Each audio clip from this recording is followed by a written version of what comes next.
Welcome back to episode 9 of the Close Up Podcast. I'm here with Kuyve and Jonathan.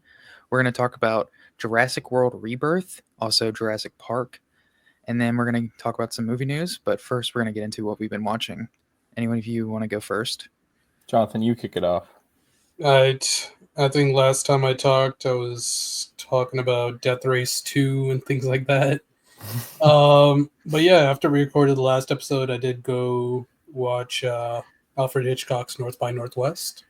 Pretty solid movie. I think it's like third or fourth in my Hitchcock ranking. It's pretty good, but nowhere near his like top of the How many top of his Hitchcock have ranking. you seen? I think 7 Okay. now. He's good But for like shit. Psycho is like my number one, like clear cut.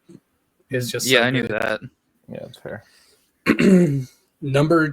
After that, I decided to start watching Cronenberg's filmography in release order. So I finally got around to watching Huge. Crimes of the Future, his directorial feature-length debut from 1970. Yeah, the If you original can one. call it that. Dog shit. Dog shit. Okay. Oh bro. my gosh, bro. Okay, What bro. that was actually genuinely one of the worst things I've ever seen in my life. Like, I was just like staring at the screen. I'm like, hey, what's going on here, bro? Like, this is like nothing made sense. I'm just It's like not that bad. it's like the stupidest shit I ever watched. What'd you bro. give It's it? a 1 star. Oh my god. It's actually like disgusting. That's Like, crazy. I was like, bro. And then right after that, I ran it back with the next Cronenberg on there, which was Rabid. Rabbit. Oh, Not I need to watch bad. this one. It was not bad. I gave it 2.5. It's like it was fine picture. I don't know, some of the like I feel like this is where like his body horror stuff really came through. Like there are some like gnarly scenes. Like there were just like some scenes that made me feel queasy, bro. I was like, Is this oh the my one? Is gosh. this the one where like there's It's like a the- hot tub scene? Or like yeah, like yeah. the sauna? Yeah. This is the one. That one's good. That one's cool.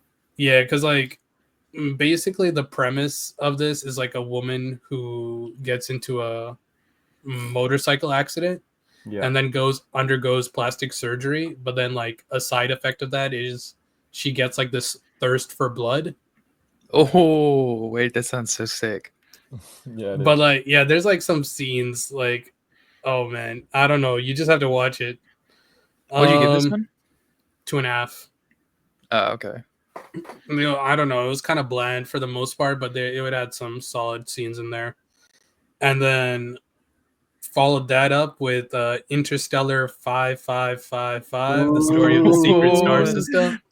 This one, I went into this, I was all like, I know this is like a Daft Punk movie, but like, I didn't realize this entire movie was just Daft Punk music.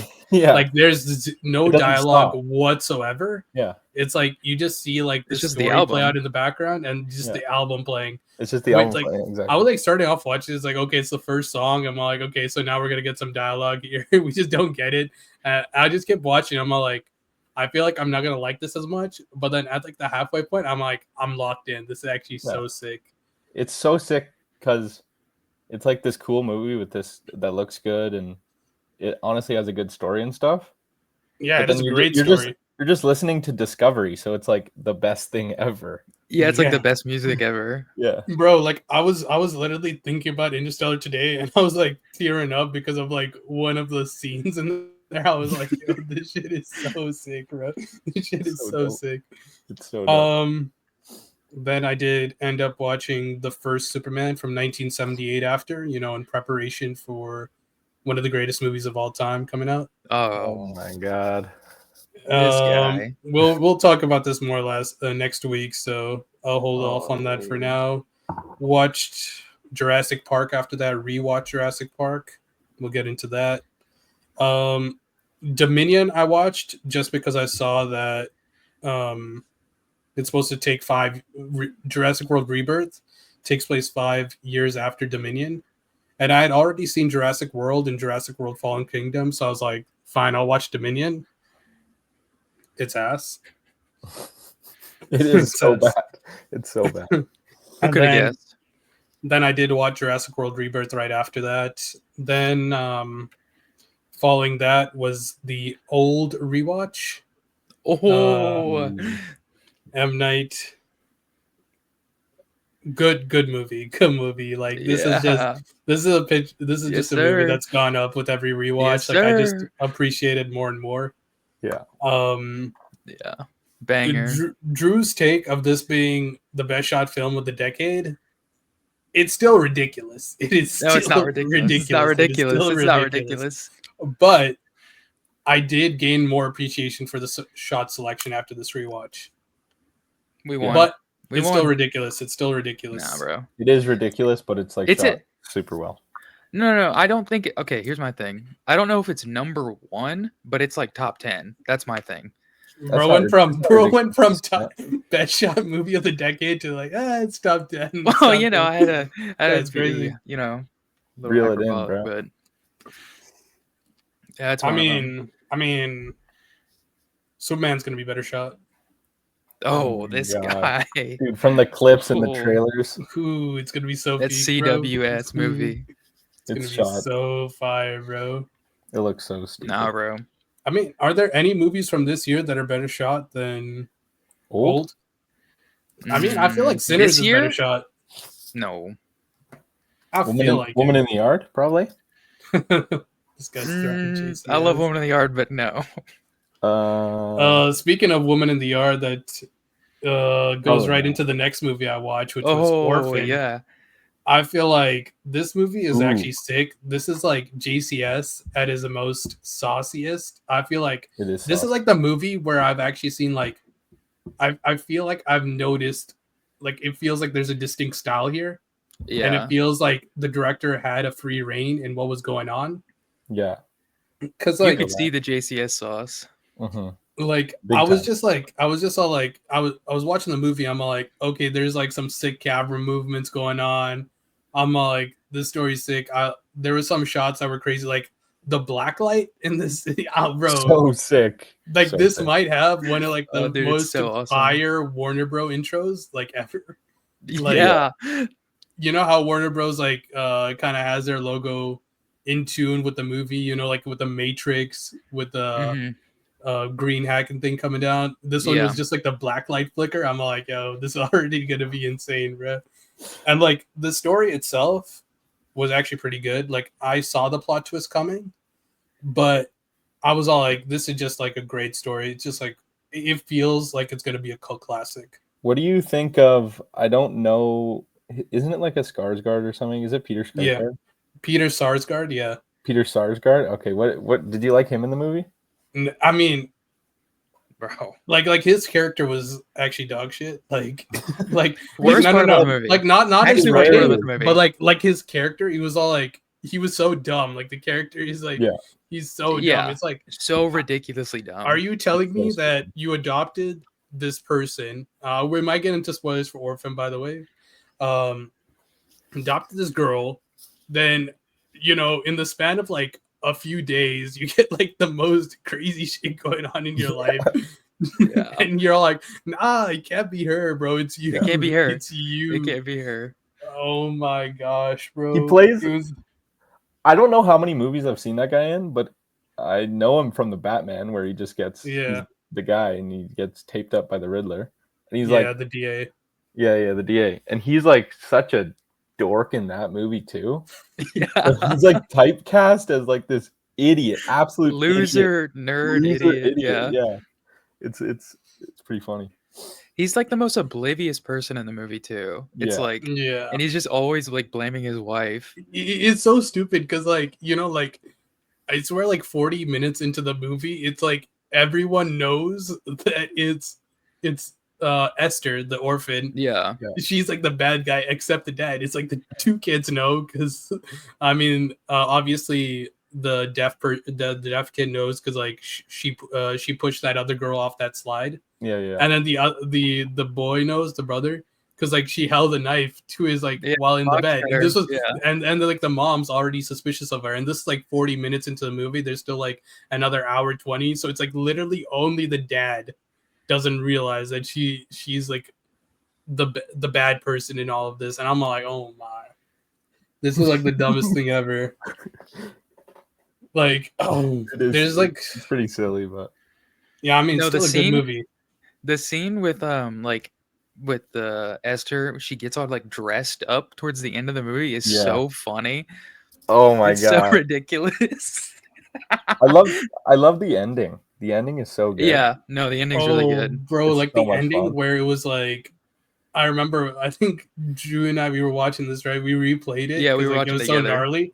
There was Where one spot, yeah, where we kept on rewinding it. because it was like it was that fight at the very end between the mom and Esther, and they're on that like ice rink or whatever, and they had fallen through, and so the mom had just gotten out, and then you see Esther pull her at the leg, and then you see her kick, and then you see this crazy neck snap, and we're like, oh my bro, it's gosh. like a Mortal Kombat thing. That's the JCS sauce. We literally went back and we were like, holy, we had to like rewind it. I was all like, That's yo, hilarious. that's actually gnarly. That's hilarious, bro. Yeah. And then after Orphan, I did watch Francis Ford Coppola's The Conversation. Good movie. Ooh, That was actually W. Like for me, I was watching this. I was like, bro, this literally feels like Rear Window and Blowout put together. Yeah. Like I really mess with Gene Hackman in this. Like crazy good performance. Great. I don't know. It's kind of like a slow burn, but like I felt like so locked in throughout this entire thing, and like the last act is just insane. It's just crazy. It has like the best final shot. Like Loki, yeah. Oh, for sure. Yeah, it's up there. It's so good. Yeah, that's actually insane. What about Harrison Ford? He's fucking awesome in that. Oh yeah, dude's just there. He's just there. He's just there. But like, have we all seen like a little twink? Yeah. Okay, I just want to get into the a little spoiler here, but you know when Gene Hackman goes and books the hotel room right next to where something might take place with the couple? Yeah. And he goes onto the balcony and he like hears some arguing going on, and then he goes onto the balcony and he sees like a blurry you see, because like the balcony windows, they're like filtered, so it's like not super clear. So then he sees the girl and you see a hand and it's blood, and it's like there's just like this crazy score going on. I was like, yo, I was like, the score is crazy. I was like, my eyes like just widened. I'm like, bro, this is like the most insane shit that's going on. And then there was like the twist at the end was like ridiculous too. Yeah. I was all like, bro, oh my, that is such a good movie. Like I could see that going up on rewatch. Like I'd like low key. Like right now, I'm thinking it might be better than like Apocalypse Now for me. Okay, well, we don't have to go that far, but it's a I great think it movie. might be like I'm genuinely thinking about bumping this up and putting this above. Is that the same year as Godfather? Part 2, I think. I think he did it in between. Or no, I think it after. They were at the same Oscars though. Oh, maybe it was. I know he did part 2 in the 70s as well. I'm pretty sure. Yeah, he did like Godfather 1 and 2 in The Conversation like all like the same time, which is like that's just ridiculous. That's just ridiculous. Crazy. And then, worth it, I think. After The Conversation, I watched Steven Soderbergh's directorial debut, Sex, Lies, and Videotape. Good movie. I actually didn't see you watch this. I think I kind of understand like why this movie was such a big deal. Like I think Kuyve, you were telling me you won the Palme d'Or. Yeah, that's actually crazy. But I liked it. I gave it a 3.5. I don't think I connected with as much, but like I think it has like a pretty big like statement on sex and shit in general. Like I don't know. I can understand the emotion behind it. I didn't personally connect with as much, but James Spader was great. He's so good in it. Yeah, he was great. I was gonna say. What were you gonna say? Oh, is Soderbergh still the youngest person to ever win the Palme d'Or? Probably. I think so. How old was he when he won? It must be. He was like 22 or something like that. He was ridiculously young. That's crazy. He was in his 20s, like early 20s. I think this beat Do the Right Thing at the Cannes Film Festival. Yes, I do know that. And Wim Wenders was he was the juror. Yeah. And like there's this whole big deal about how like Spike Lee and Wim Wenders, I don't think they like each other. Dang.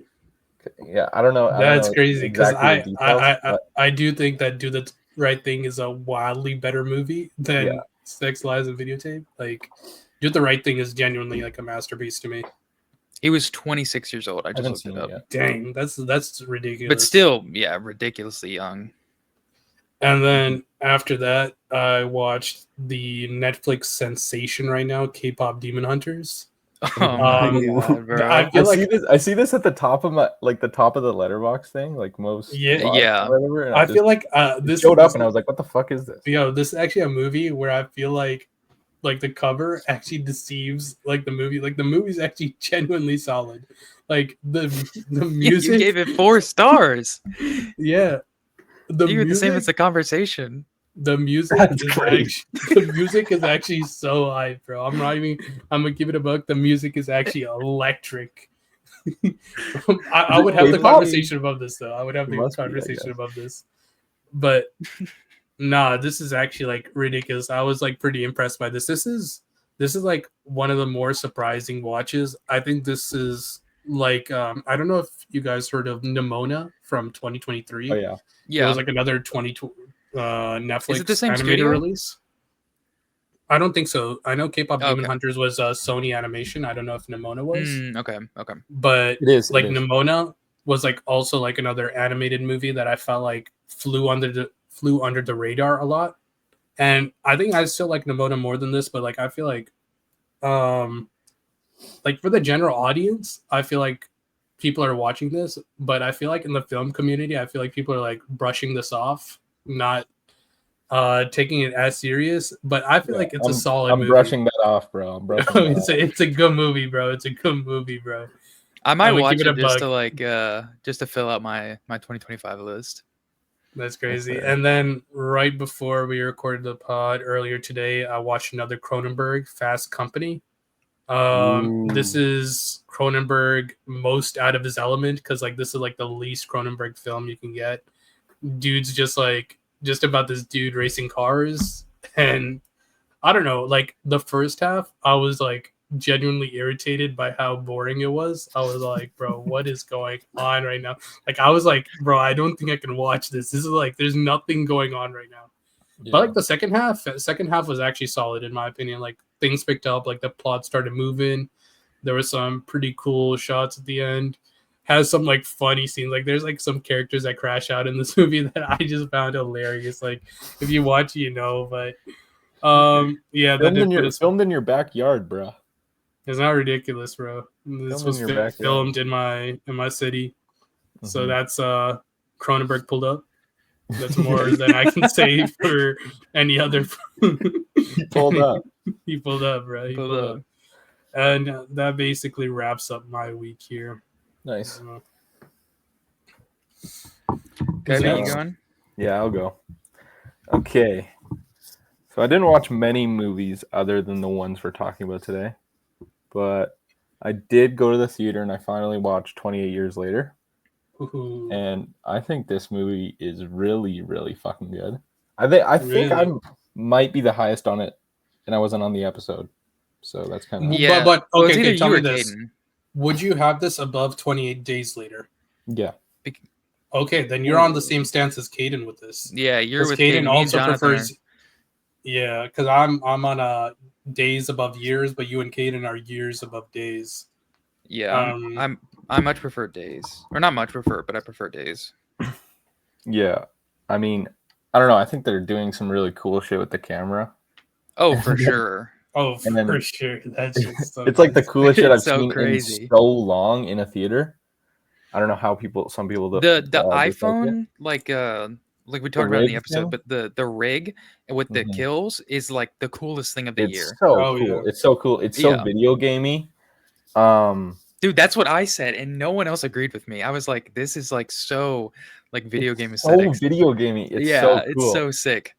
Yeah, and I was quite emotional at the emotional moments in the movie. They hit me pretty good. I don't think I cared for the emotional moments as much as other people did. I was just all like, that's cool. Let's move on. But you wanted to get to the zombies just getting Well, what are your thoughts on like the actual ending, like the very end of the movie? Because I feel like that's where a lot of people are. That's the one part I didn't like. Which is crazy because it's funny because me and Drew kind of liked it. And we're lower on this on days. Whereas you and Caden both didn't like the ending, but you're higher on this than Days. It's so jarring. It's so jarring. It's so sick though. Dude, honestly, I was having such a good time in the theater, and like I didn't know what the runtime was beforehand. I didn't look at it, and I was like, I don't know when this movie's gonna end, honestly.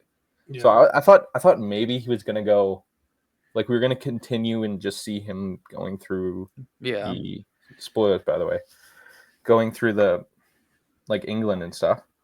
But and then all of a sudden he gets to this like the big rocks, and then these guys are sitting on top. It's like, what the fuck? Who the fuck are these guys? It's actually the most jarring thing ever because the way it's actually so sick. They're actually the Power Rangers, bro. It's insane. It's actually awesome. And then it just kind of ends. But yeah, because like even me and Caden were thinking how like how at the very end these zombies are pulling up and he's kind of just taking them down with the arrows. Yeah. If it kind of just like cut before like the last zombie, I feel like that'd be just like a perfect way to end that. Mm-hmm. But I feel like they were trying to push it onto the audience to let them know that there's set up for the second one. That there's a sequel coming out. It's like just make sure you guys know there's another one. Make sure you lock in. And I was like, they could have done something like super video gamey and like had him go out and like get some supplies and shit and then like fall asleep. And then the movie ends when he's like sleeping. That would be cool. Just total all in when he's fucking on this. That's ridiculous. That's crazy, bro. On the video game shit. That's really funny. It's better ending than that fucking weird shit. But okay, and then I watched Rosemary's Baby, which is like the best movie ever. Honestly. Yeah, actually. It's so good. Yeah, I mean, I think this movie's really good. I love the way that it feels so unlike these modern movies that we get, where like especially we're gonna talk about it with Jurassic World Rebirth probably, but it's like every shot or every scene is like the cuts are motivated by something, and it's like the actors are like acting, and they're like playing out a scene. And it's like maybe a minute or two, and then it cuts, and then it goes on to the next thing. It's not like cutting around and like, oh, we got to get a reaction shot here and reaction. Yeah, shot no, here. It's not just like there's not just like useless filler. Like they're like you're saying the cuts and the editing, like it's purposeful. Yeah. Like everything has a purpose. Yeah, so good, so good. I think the shots breathe so much and have so much life in them. Yeah. And I think that's just like, we're not getting stuff like this nowadays. Like stuff that's like it's so like self-contained. Like Rosemary's Baby in itself is such like a singular piece. There's nothing else like it. There's inspirations taken from it, but there's nothing else like it. And so, yeah. Also incredible acting. Rosemary's Baby or Woman in the Yard? Rosemary's Baby. Come on. Rosemary's Baby. No way. Yeah. Fake fan. I would take Woman in the Yard. That's crazy. Have you seen it? What? Rosemary's Baby? No. Yeah, okay, buddy. Okay. You don't even like it. Oh, wait, have you seen Woman in the Yard? Yeah. No, it gives it like a 3. Oh, that's crazy. It's kind of criminal. Lock in. Bro, have you seen Woman in the Yard? Yes. Yeah. It's peak. No way. It's peak. It's like, okay. And then I watched Jurassic Park 3. I watched these out of order. Oh, I did see this. For some reason. Best woke. I watched the second movie and then the third movie and then the first movie. I watched. You dropped your rating.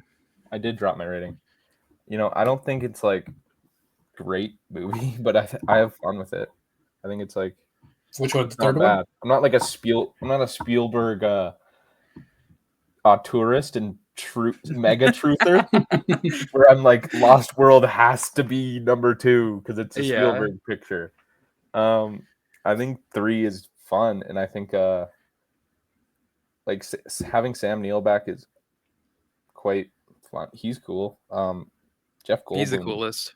Jeff Goldblum's no, I don't think he. I don't know about the dynamic in the second one. I like the Sam Neill, and then he goes and finds a kid again. It's pretty good. And it has some great scenes, I think. Yeah, Jurassic Park 3 is pretty fun. And then I watched Presents, the Soderbergh from Yes. this year. This is Okay. an okay movie. It's good. Yeah, that's what I'm saying. I don't know why Drew glazes it, bro. It ain't all that. Yeah, why do you like it so much? Okay, I just like it because I think it's super emotional. I think labeling this as a horror movie is doing it a disservice because Yeah. I don't really see it as horror. It's not. It's like a family drama. Yeah, I think it's super well shot, and I think as like a formal experiment, I'm really interested in it. And as Steven Soderbergh, the author, as like the camera and like the ghost, like he's actually like holding the camera and like moving it around.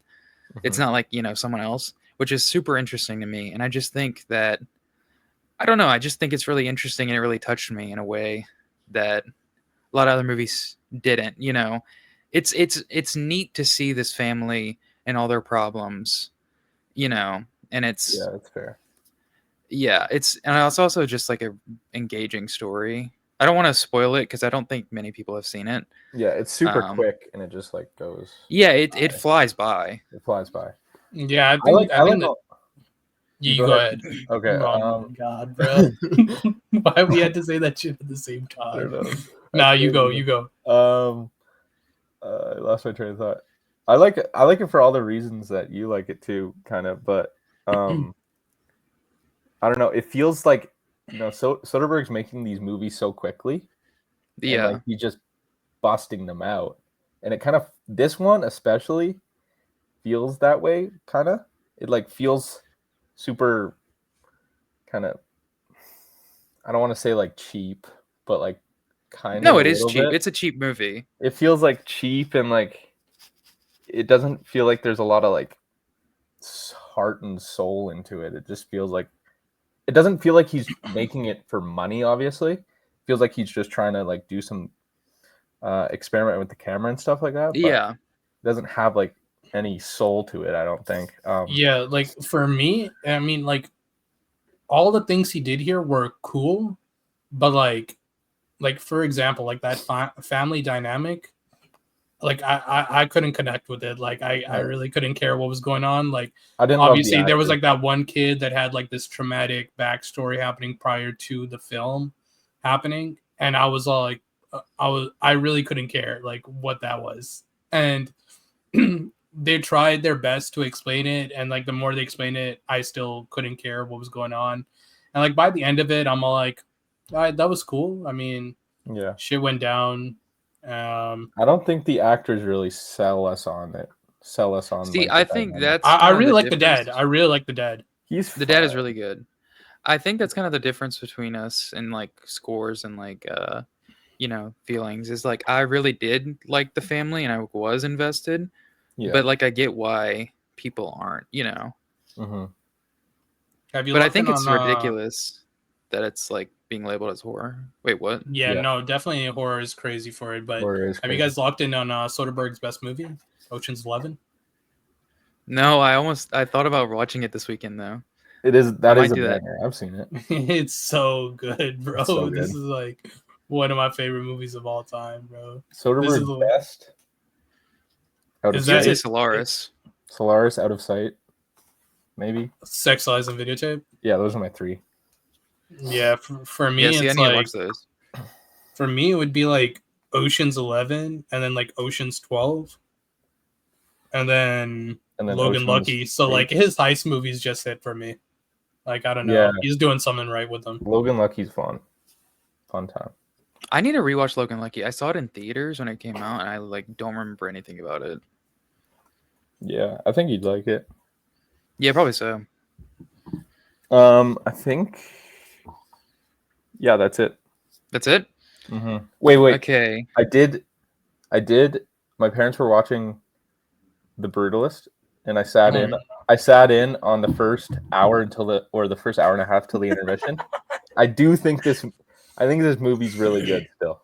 Oh, But my I didn't watch gosh. the back half, which everyone has problems with. Let's But just back it up, bro. Let's just See, back I it like up. I like the Like, back half more than the first half, which I know is yeah, like a what we can unpopular say opinion. is like even the first half isn't good, like even the first half is that's pretty crazy. abysmal. That's Like crazy. this movie just yeah, Brady Corbet might need Ain't no to way. pack it up as a director. Just go back to acting, gang.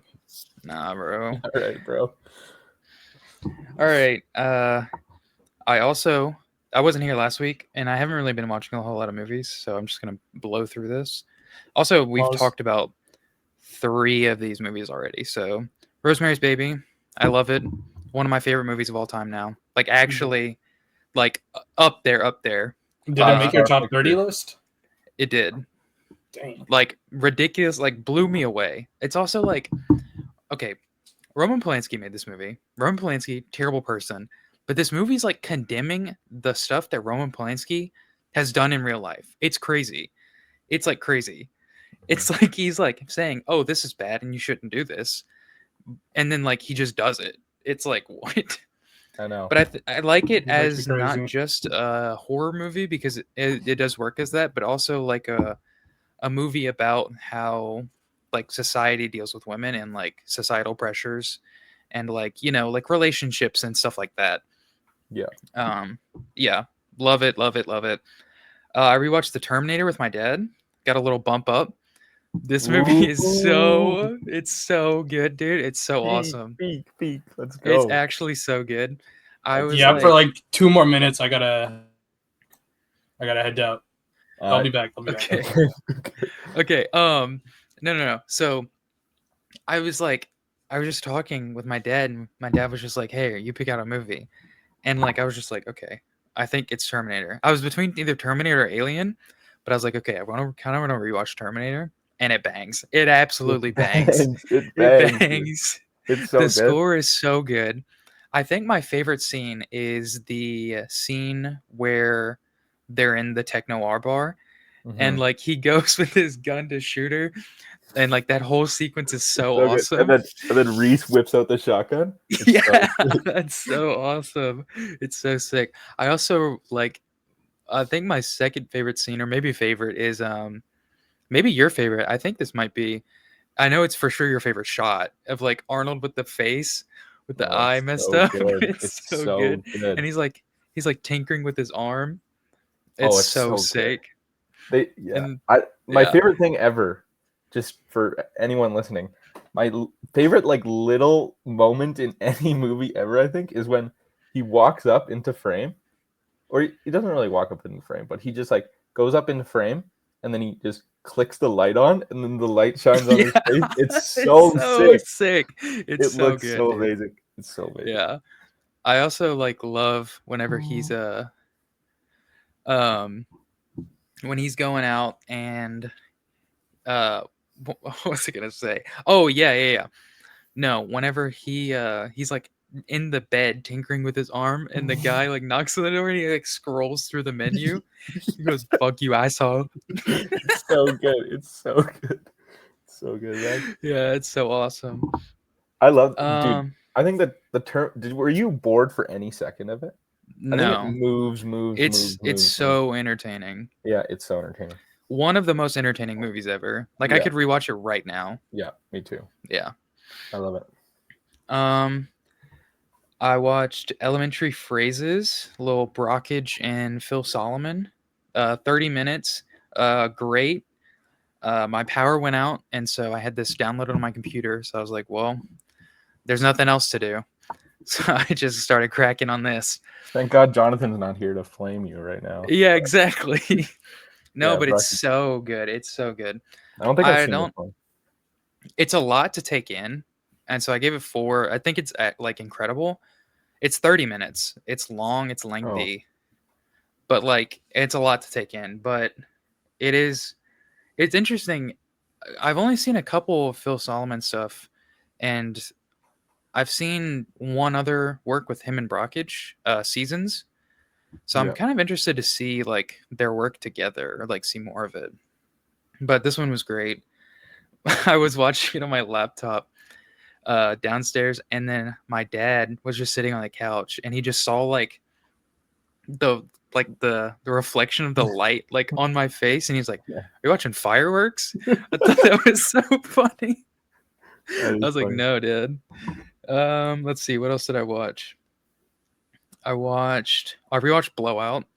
Nice. It's a 4th of July, and so great little 4th of July movie, all about just one of my favorite movies ever. Perfectly shot.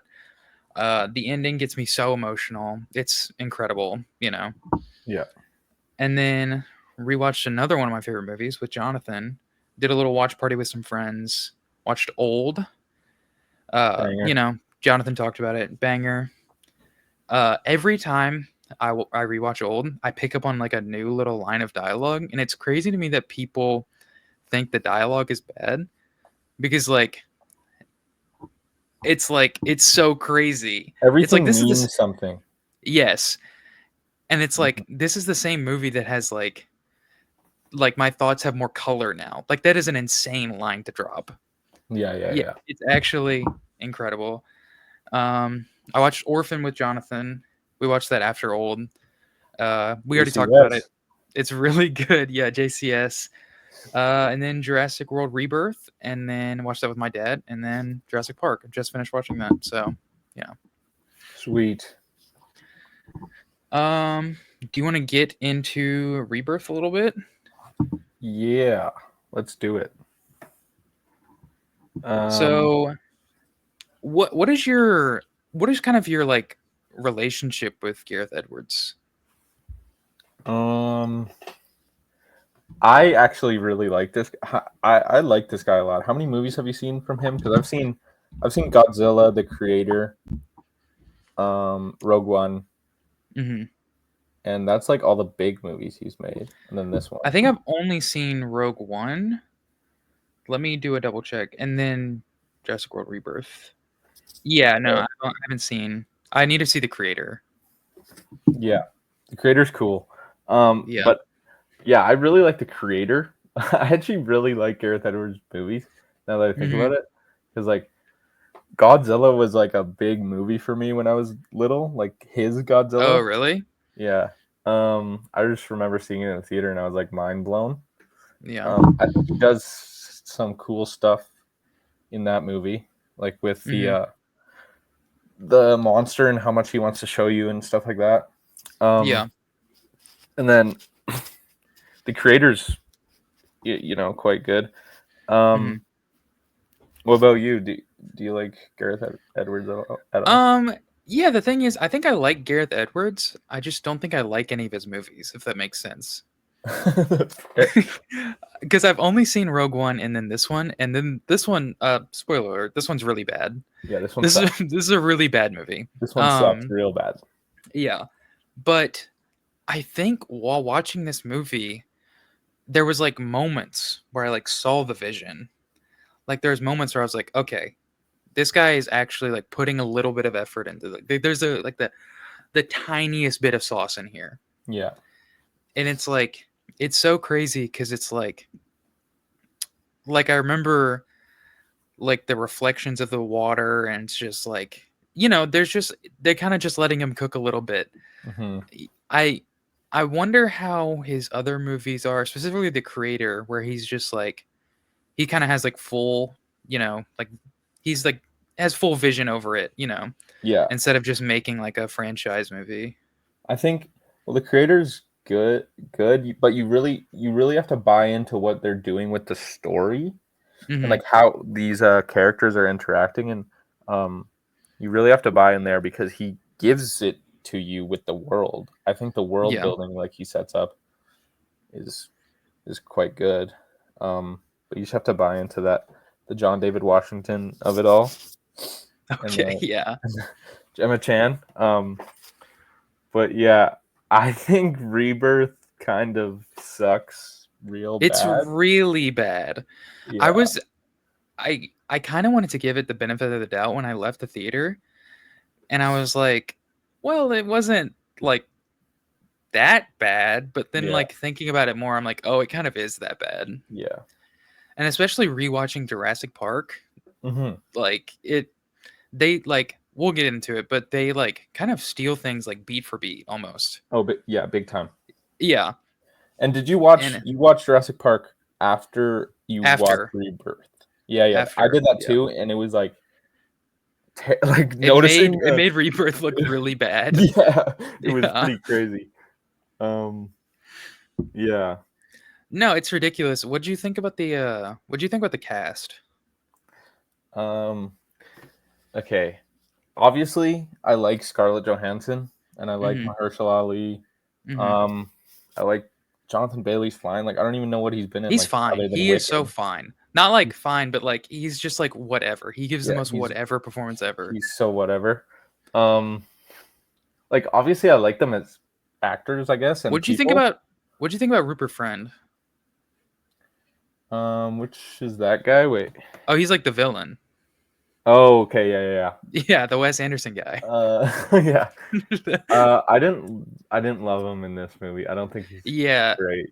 I didn't think he was No. all that good. No, there's like one moment with him where are we spoiling off rip? Yeah, we can, Okay, we're spoiling. Okay. Uh, move ahead to where we talk about Jurassic Park. yeah, yeah. When that the the girl is like falling off the boat and like Yes. he's not saving her.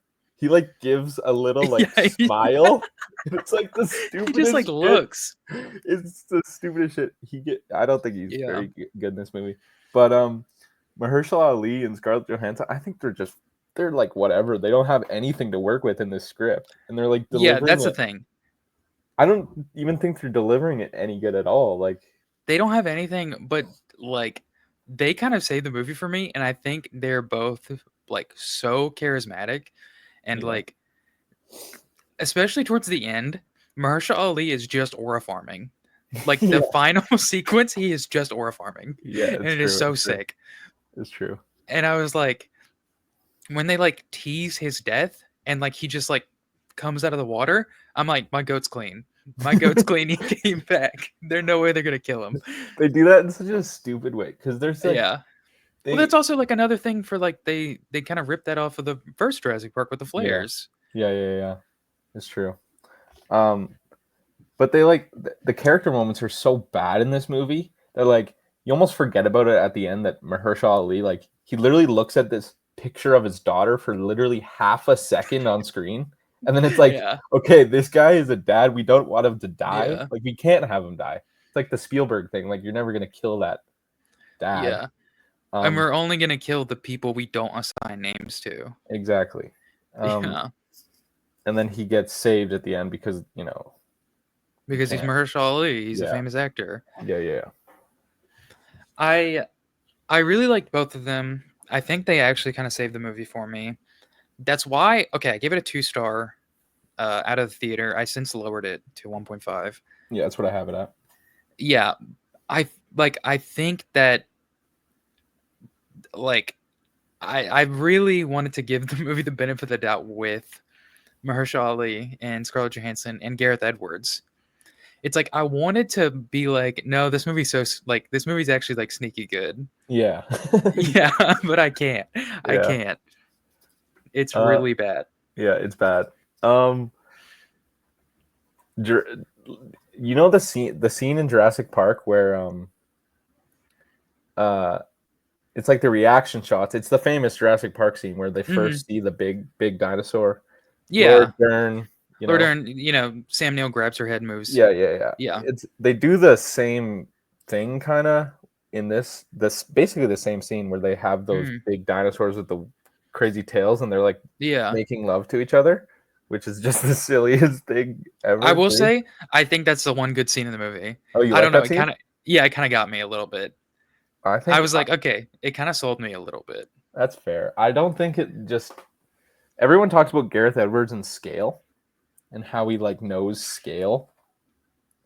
This movie has no scale though. That's the thing. Especially in that scene, I don't think it was presented well because these are like huge ass dinosaurs and they don't even look that big. It's like Scarlett Johansson looks the same size as the big dinosaur. Sure. I think what just like got me a little bit was just like he was just trying to do Spielberg, and like the music started like coming in. Yeah, I'm like, okay, you know what? You kind of got me a yeah, little bit. yeah. As soon That's as the music cue hit, I'm like, okay, like a little nostalgia pull on me. yeah. I think I think the movie takes I don't know how you feel about this, but I think the movie takes a severe drop off whenever we get off the boat. Sorry, what'd you say? I said I think the movie takes a like a dip in quality when we get off the boat. Oh, you like the boat stuff? I do I like the boat don't stuff know. more than the land stuff. I don't. I may kind of disagree. I don't think I like the boat stuff. It feels so. Really? It doesn't. Maybe this is like I'm not thinking about it in the right way, but if it doesn't feel like right for me for this for a Jurassic World movie, but like if you take off the title, what does it mean or whatever? It doesn't Sure. matter. It doesn't But feel like a Jurassic movie at that point, and I think that's what I kind of like about it. It yeah, like feels like this like weird like road trip like buddy movie about these like these weirdos on a boat, you I know. guess so. But they throw in these characters out of absolutely nowhere. Like all of a Mhm. sudden, you're just with like it's just crazy. All of a sudden, you're with these people, and you have no With idea the who they are. family? Yeah, with the family. Yeah. Um, and then they're like cracking jokes and stuff, and it's like you got this lazy boyfriend, and you got to care about these guys now I too. actually hated the boyfriend. The He's boyfriend is the so he terrible. sucks so bad. He's the worst Genuinely guy. terrible. Yeah. He's the worst guy ever. The line he says about the deathbed when he says that, do you think old people Oh when they yeah. go bed shopping know that this is what their deathbed's going to look like, because this is what I Oh feel my right now. It's god. so terrible. It's actually so bad. Horrible. Yeah. That's poorly written, and he delivers it like shit. Yeah, it's really bad. It's like It's yeah, like it's actually terrible. perfect storm of shit. Yeah, Yeah, it's he's just like looking over, and it made me think of like Ice Age Dawn of the Dinosaurs. bad. Like, I don't know, I didn't feel like it's the same thing with the Gareth Edwards. Like, I didn't feel the scale in this movie. Yeah, yeah, The only time I did feel scale was during the kind of T-Rex scene, because I think the movie kind of surrounds that, you know what I mean? Like that's kind of the climax of the movie in a way. yeah. Maybe not the climax like narratively, but I think It's like, uh oh, this is Jurassic Park or Jurassic World. Oh, we're with the big guy. We're with the yeah, Tyrannosaurus right now. this is what it's been building up to, is the T-Rex, you know, the Yeah, Tyrannosaurus. And I think that kind of all of the time and money went into that scene with the boat, and like with yeah, like I that little agree. raft. Well, that's my favorite scene of the movie. Yeah, no, that's, you know, I like that scene too. I think that scene it's not doesn't come close to anything that Spielberg is doing in Jurassic Park, but like I think No. it works in a different way where um like I like the little thing where the T-Rex is like rolling around like a bear and shit, like he's like Yeah. beefing and like He's like a little burping and shit. dog. Yeah, Yeah. it's pretty cool to see it like that. And then like the T-Rex goes behind something, and then the boat flips up, Yeah, the and then raft the like raft, comes up yeah, yeah, and yeah, takes frame. yeah, and then it The goes T-Rex down is and he's gone. gone. That's like funny. That's like Looney Well, it's Tunes yeah, ass it's like a shit. gag. Yeah. Yeah. But it's also Um. like if you use your brain, it's like how would the fucking T-Rex like Yeah. get up Exactly. that fast? Yeah. I thought about that like a second later, and Yeah. I was And like, it's "This." like yeah, well it's like the giant ass T-Rex goes boom, boom, boom Yeah. every step he takes. Yeah. He's just like sprinting out the frame. I know. Uh. Yeah. Well, I like that stuff, and then like when they're floating down the river and stuff like that. Yeah. I think it's weird because they have kind of two centralized plots that never meet. It really is just an A plot and a B plot, and they Yeah. both just like they like hang out sometimes. It's That's not even true. like it's Because because it's like they're together on the boat, and then they mhm, separate. they separate. and then they meet back together at the climate at the end because of the the movie. girl wants to kill Rupert Friend's character Yeah, for not calling help and like pushing her off the boat. yeah, that's kind of. I know she's mad, but like you're in a dangerous ass situation where you got things trying to kill you. Like, Also, Rupert Friend had a gun in that scenario, in that scene. yeah. I like Mahershala Ali was just like, "Don't rush the guy with the gun."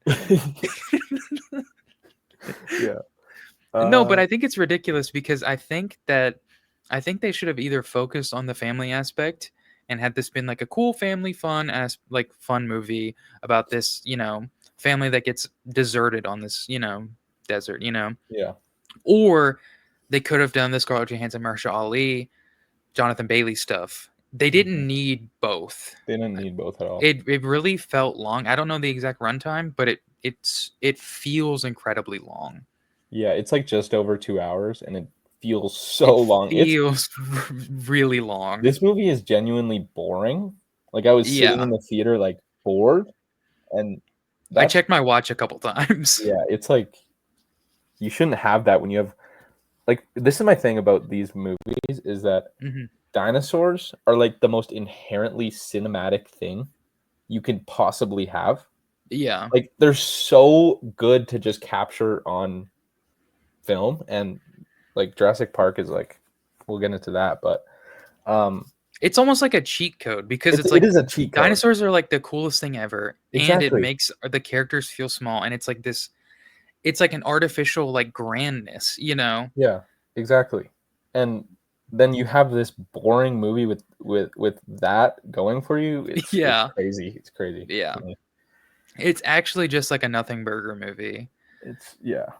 I wish they stuck in either, doing the the side with the, the whatever, the blood and the, medicine for all thing. Yeah.